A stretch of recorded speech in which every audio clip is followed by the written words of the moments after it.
Deixa eu compartilhar um texto ao seu coração, Romanos capítulo 10, versículo 17, diz assim: portanto a fé vem por ouvir, isto é, por ouvir as boas novas a respeito de Cristo. Amém? Feche seus olhos, vamos orar. Pai amado, em nome de Jesus, nós te agradecemos, Senhor, pela oportunidade que o Senhor nos dá de estarmos na sua presença, na sua casa, Pai. Em nome de Jesus, te pedimos que nesse dia, nessa noite, Pai, o seu Espírito Santo venha testificar essa palavra em nossos corações e que nós possamos sair daqui avivados, Pai, reanimados através da sua palavra, em nome de Jesus. Amém e amém. Glória a Deus. Esse texto, um texto muito conhecido, sei que vocês já ouviram muito a respeito desse texto. E essa noite eu trago eles para vocês, porque o meu entendimento é: a fé vem por ouvir a palavra do Senhor. Então, quando nós ouvimos a palavra do Senhor, quando nós ouvimos histórias a respeito dos feitos do Senhor, o que isso produz na gente? Isso produz um aumento da nossa fé. Então hoje nós estamos no 37º dia dessa campanha. É uma campanha longa, talvez você já esteja no finalzinho do seu gás. E o que eu venho trazer essa noite para você é um renovo, para que você acabe essa campanha, esses últimos 4 dias, melhor do que você começou, mais intenso do que você começou. E é necessário nós conhecermos os feitos do Senhor, para que nós venhamos a crer que Ele é poderoso para fazer as mesmas coisas, ou coisas ainda maiores em nossas vidas. Não é à toa que quando Deus se apresenta para os seus escolhidos, Ele se apresenta como Deus de Abraão, o Deus de Isaac e o Deus de Jacó. O que Ele estava dizendo com isso? Automaticamente, quando Ele se apresentava dessa forma, as pessoas que ouviam, quem estava falando com elas, lembrava dos feitos que Deus havia feito com Abraão, lembrava dos feitos que Deus havia feito com Isaac, e lembrava dos feitos que Deus havia feito com Jacó. Então automaticamente eles entendiam: oxa, esse é um Deus poderoso, e se Ele me ordena, eu posso cumprir e obedecer aquilo que Ele está falando, porque ao final eu vou encontrar algo melhor do ponto que eu estou saindo. No entanto que Deus, quando encontra, o anjo do Senhor, quando encontra Gideão, Gideão fala: olha, eu conheço os seus feitos, o meu pai falava a respeito disso, os meus antepassados falavam a respeito disso. E eu te digo algo: se Gideão não conhecesse os feitos do Senhor, certamente ele teria desistido no meio da jornada dele. Então conhecer a palavra de Deus, conhecer os feitos de Deus, foi um dos combustíveis para que Gideão fosse aonde ele foi. Amém? E eu quero compartilhar com vocês 3 textos a respeito de Jesus, 3 milagres operados por Jesus, 3 situações onde Jesus exalta a fé das pessoas que estão se relacionando com Ele naquele momento. E sobre esses 3 pontos, sobre esses 3 textos, eu quero ministrar 3 pontos ao coração de vocês. O primeiro texto está lá em Mateus, capítulo 8, versículo 5. Diz assim: entretanto, Jesus em Cafarnaum, dirigiu-se a ele um centurião, pedindo-lhe ajuda, e disse: Senhor, meu servo está em casa, paralítico, em terrível sofrimento. Jesus lhe disse: eu irei curá-lo. Respondeu o centurião: Senhor, não mereço receber-te debaixo do meu teto, mas dize apenas uma palavra, e o meu servo será curado, pois eu também sou homem sujeito à autoridade com os soldados. Sob o meu comando digo a um: vá, e ele vai, e a outro: venha, e ele vem. Digo a meu servo: faça isso, e ele faz. Ao ouvir isso, Jesus admirou-se e disse aos que o seguiam: digo-lhes a verdade, não encontrei em Israel ninguém com tamanha fé. O versículo 13 vai nos dizer: então Jesus disse ao centurião: vá como você creu, assim lhe acontecerá. na mesma hora o seu servo foi curado. Amém? Glória a Deus. Primeiro ponto que eu compartilho a respeito desse texto é: não limite o agir de Deus, não limite a Deus, não limite o Senhor Jesus Cristo, porque em grande parte das vezes Ele irá operar de uma forma e com um tempo diferente do que aqueles que a gente achava que Ele deveria operar. Se nós tentamos colocar Deus num limite, se nós tentamos colocar Deus num método, por muitas vezes nós iremos impedir ou deixar de reconhecer o agir de Deus em nossas vidas, porque nós estamos esperando que Deus se mova de uma forma, só que Ele está se movendo de uma outra forma. Isso aconteceu quando Jesus recebe o seu ministério, Ele começa a falar de Deus, se apresenta como Filho de Deus para o povo de Israel. O povo teve uma dificuldade de reconhecer Jesus, teve uma dificuldade de reconhecer o agir de Deus em Jesus, porque o povo estava esperando um outro tipo de Messias. O povo estava esperando um Messias que vinha com a força do seu braço. O povo estava esperando um Messias que viesse para libertar o povo fisicamente do Império Romano. Então, quando chega um pacificador, ao invés de um guerreiro, o povo fala: esse não pode ser o Messias. Esse não pode ser o Jesus que irá nos libertar. Esse não pode ser o Jesus que nós lemos tantas e tantas palavras e profecias ao seu respeito.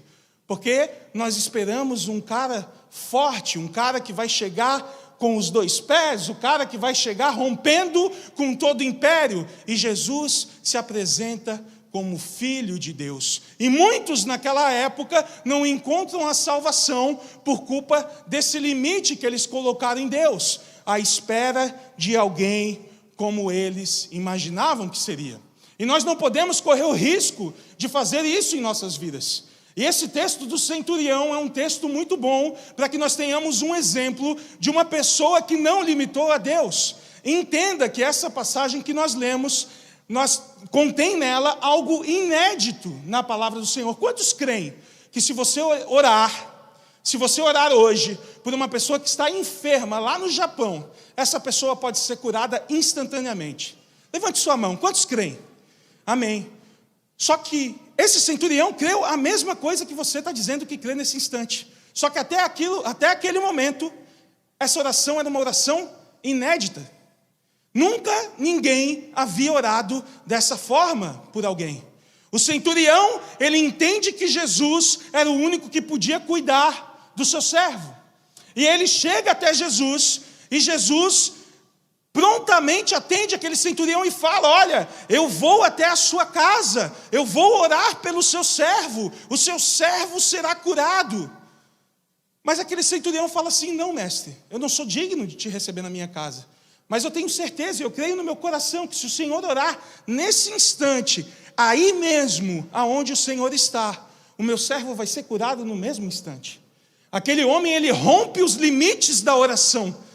Jesus tinha sempre como, quando libertava pessoas, quando curava pessoas, sempre orava ou liberava uma palavra com a pessoa pessoalmente, um encontro físico. E naquele instante, aquele homem destrava algo na presença de Jesus. E Jesus exalta aquela fé e fala: olha, eu nunca vi algo desse jeito. E assim deve ser nas nossas vidas. Nós não podemos limitar a Deus segundo aquilo que Ele quer operar em nossas vidas, porque por muitas vezes nós iremos deixar passar o agir de Deus. Eu gosto muito de uma história, talvez você já tenha ouvido essa história, onde um homem estava num barco no meio do mar, e ele sofre um naufrágio. E aquele homem era um homem temente a Deus, aquele homem, ele estava orando para o Senhor no meio desse naufrágio, e ele fala: Senhor, eu confio em Ti, e eu sei que o Senhor irá me resgatar. Eu sei que o Senhor, com a força do seu braço, me tirará do meio desse mar. Eu sei que o Senhor agirá sobre a minha vida, e eu não morrerei no meio desse mar. E nesse instante, chega um homem com um jet ski até aquele homem, e fala: ei, eu vi que você naufragou, deixa eu te ajudar a sair desse mar, deixa eu te eu te salvar, eu te levo até a praia mais próxima, está tudo certo. E aquele homem fala para esse motorista do jet ski, diz assim: olha, não precisa, o meu Deus irá me socorrer. O meu Deus vai me tirar desse mar. Amém. Aquele homem no jet ski sai, poucos instantes depois chega uma outra pessoa num barco que também presenciou o mesmo naufrágio e fala: ei, eu vi o que aconteceu, deixa eu te ajudar, deixa eu te tirar desse mar, você já está ficando cansado de tanto nadar, de tanto boiar.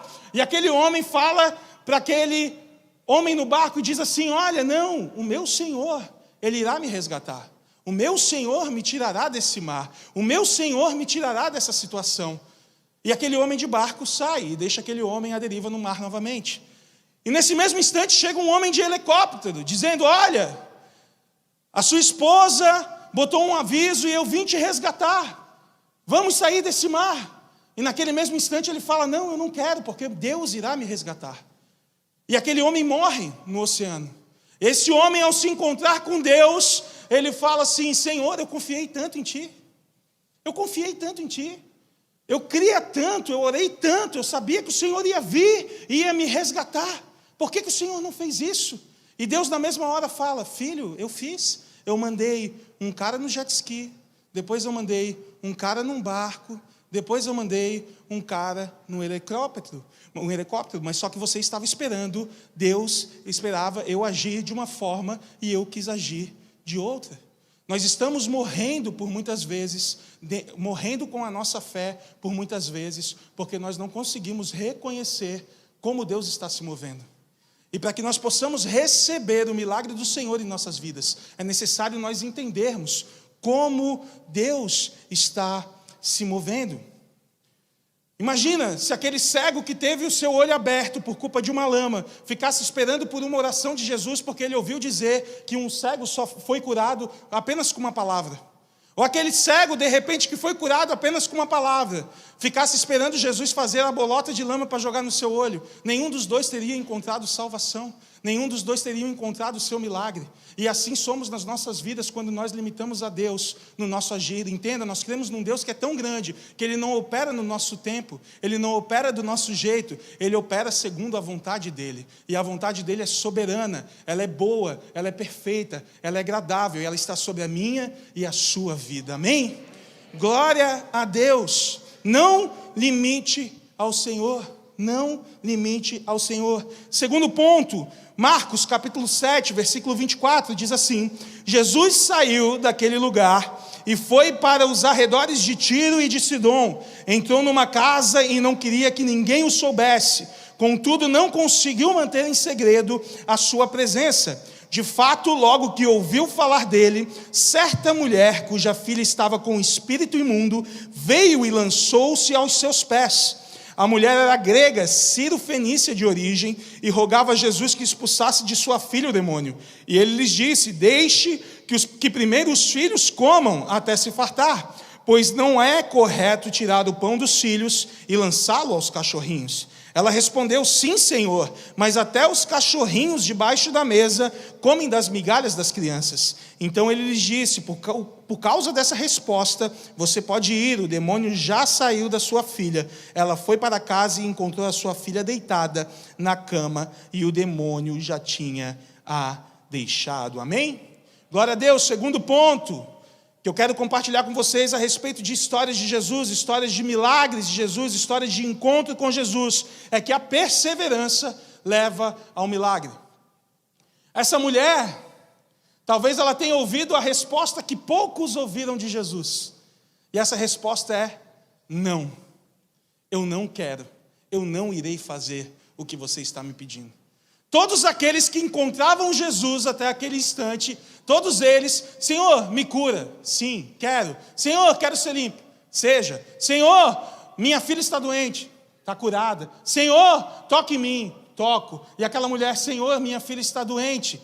Me ajuda. Não. Não. Eu não posso te ajudar. Porque primeiro eu vim para os filhos. Entenda que os filhos são o povo de Israel, e os cachorros eram um costume do povo judaico chamar os gentios de cachorros. Então, por isso que Jesus, quando fala com aquela mulher, fala: os cachorros não podem comer à mesa com os filhos. Mas eu te pergunto algo, aquela mulher desistiu com o não de Jesus? Aquela mulher desistiu quando Jesus falou, não, eu não irei fazer. Não, aquela mulher persiste, e ela persiste numa posição de adoração, porque a primeira coisa que o texto vai nos falar é que aquela mulher, quando entra naquele lugar, vê Jesus Cristo, ela se lança aos seus pés. Então, apesar de ela ter recebido uma resposta que não era muito normal Jesus dar, aquela mulher persevera na sua oração, ela persevera na presença de Jesus, ela continua dizendo, Senhor, eu sei que primeiro é para os filhos, mas eu creio que tem algo para mim, eu creio que dessa mesa pode sair algo, eu creio que nesse dia eu posso receber algo, eu creio que a minha filha pode ser tocada pelo Senhor, mesmo que a preferência seja de outros, e naquele instante Jesus muda a dinâmica de salvação. Vocês entendem o que uma oração com perseverança pode fazer? Essa não foi um mero milagre. Antes, Jesus veio para a salvação dos filhos do povo judeu. E a oração e a perseverança daquela mulher faz com que a dinâmica da salvação mude. Porque os gentios, a partir daquela mulher, começaram a ter acesso a Jesus como Senhor e Salvador. Como Senhor e Salvador. Então a oração e a perseverança daquela mulher faz a dinâmica de salvação de Jesus Cristo mudar. E a pergunta que eu faço, aquela mulher mesmo com o não de Jesus, ela continua numa posição de adoração. Nós estamos no 37º dia, talvez o seu milagre ainda não tenha chego. Como você está diante de Deus? Como você está se apresentando diante do Cristo, que tem os seus milagres na mão? Você tem se apresentado murmurando, se queixando, dizendo, poxa Senhor, o meu vizinho já conseguiu, o meu irmãozinho que está aqui os mesmos 37 dias do que eu, já conseguiu e eu não consegui. Ou você está de joelhos adorando aquele que pode fazer algo por você? Aquela mulher continuava na posição de adoração, e aquela mulher não sai dessa posição e persevera em oração. Existem milagres que só vamos alcançar no momento que nós perseverarmos, no momento que nós continuarmos. Não são as circunstâncias que nos moldam, não são as circunstâncias, porque se as circunstâncias nos moldam, se as dificuldades nos moldam, se os nãos que nós recebemos nos moldam, nós vivemos por vista. Mas a palavra do Senhor fala que nós devemos viver por fé. E quando nós vivemos por fé, não são nãos que vão nos parar. Quantos creem nisso essa noite? Perseverem em oração. Perseverem, está difícil, continue. Você ouviu um não, continue batendo. Parece que não vai acontecer, siga em frente, creia que Deus está ouvindo cada uma das suas orações, amém? Glória a Deus. Terceiro ponto, e eu termino com isso essa noite, diz assim, Marcos capítulo 9, 2 capítulos à frente disso que nós lemos, e perguntou ao pai dele, quanto tempo há que se sucede isto? E ele lhe disse, desde a infância, e muitas vezes o tem lançado no fogo e na água para o destruir, mas se tu podes fazer alguma coisa, tem compaixão de nós e ajuda-nos. E Jesus disse-lhe, se tu podes crer, tudo é possível ao que crê. E logo o pai do menino, clamando com lágrimas, disse, eu creio, Senhor, ajuda a minha incredulidade. Amém? Terceiro ponto que eu quero compartilhar com você é, será que realmente nós temos crido no Senhor? Eu te digo, hoje a igreja vive uma crise de fé. E por que a igreja vive uma crise de fé? Porque a igreja crê muito no falar. É um jargão de crente dizer que eu tenho fé que o Senhor vai me tocar, eu tenho fé que o Senhor vai me livrar, eu tenho fé que o Senhor vai fazer, e eu creio que Ele pode te tocar, Ele pode te livrar e Ele pode fazer, e em nome de Jesus que assim seja na sua vida. Mas o que vai mostrar se realmente nós temos crido, é como nós temos agido segundo o que nós cremos. Essa foi a pergunta de Jesus, aquele pai desesperado fala, mestre, tu podes fazer alguma coisa pela gente? E Jesus fala para ele, a questão não é se eu posso, a questão é, Tu crês? Então a nossa dúvida nunca é se Jesus pode. Creia, Jesus pode fazer muito, muito mais do que isso que nós estamos ouvindo para aquecer a nossa fé, porque a palavra nos diz e nos promete que nós poderíamos viver coisas ainda maiores do que essas que estão escritas ali. Só que a partir do momento que nós venhamos a ter uma fé ativa, Tiago vai dizer que a fé sem obras, ela é morta. E por que a fé sem obras, ela é morta? Porque a obra, ela é a manifestação da nossa fé. A obra, quando nós agimos, quando nós fazemos algo, nós estamos manifestando, externando aquilo que nós cremos. Aquilo que nós cremos. Então é necessário que nós venhamos a andar segundo aquilo que nós cremos. Deixa eu perguntar algo para que você possa refletir sobre isso. Se nós fizéssemos um levantamento a respeito de qual passagem, quando nós falamos a respeito de fé, qual que é a primeira passagem que vem na nossa mente? Talvez 8 entre 10 pessoas responderiam que seria a mulher do fluxo de sangue. Amém? Passagem de fé. A gente olha aquela mulher como um exemplo de fé, um exemplo de força e de fé.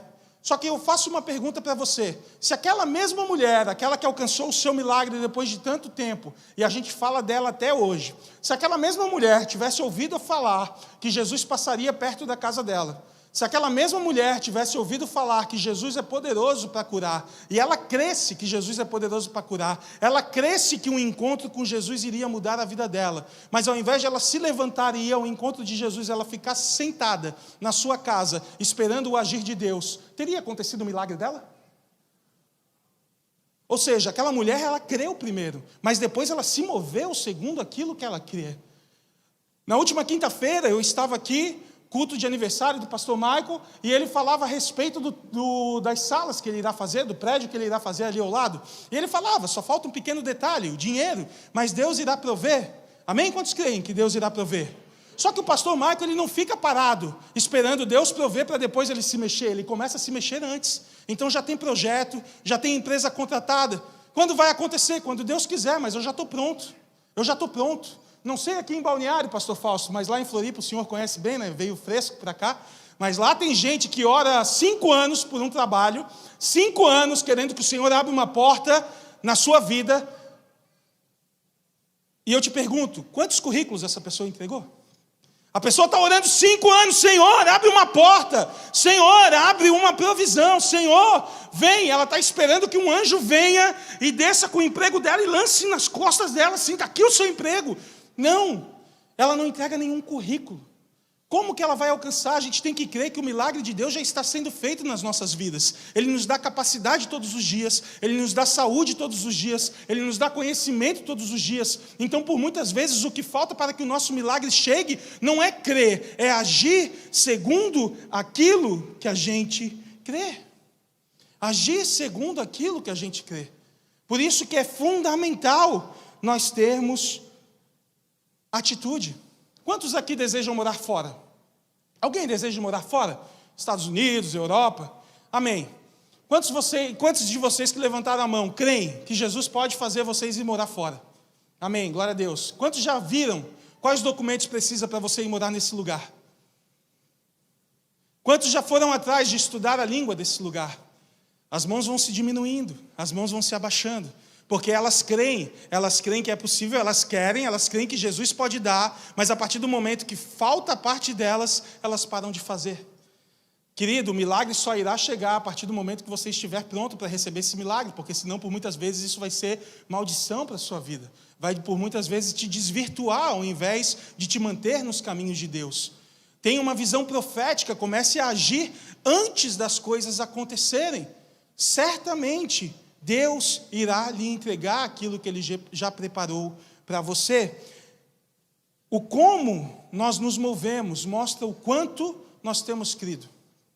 Guarde isso essa noite, talvez de toda a mensagem, se você guardar isso essa noite, você colocar lá na sua agenda, isso vai mudar a sua vida, mudou a minha. O quanto nós nos movemos mostra o quanto nós cremos. Se nós nos movemos muito em direção àquilo que nós estamos orando, nós estamos crendo muito que isso pode acontecer. Se nós estamos parados esperando que aquilo aconteça, é porque, na verdade, nós não cremos nem um pouco. Nós ficamos dependendo de algo, porque se nós crêssemos realmente, nós estaríamos nos mexendo e nos movendo em direção a isso. Amém?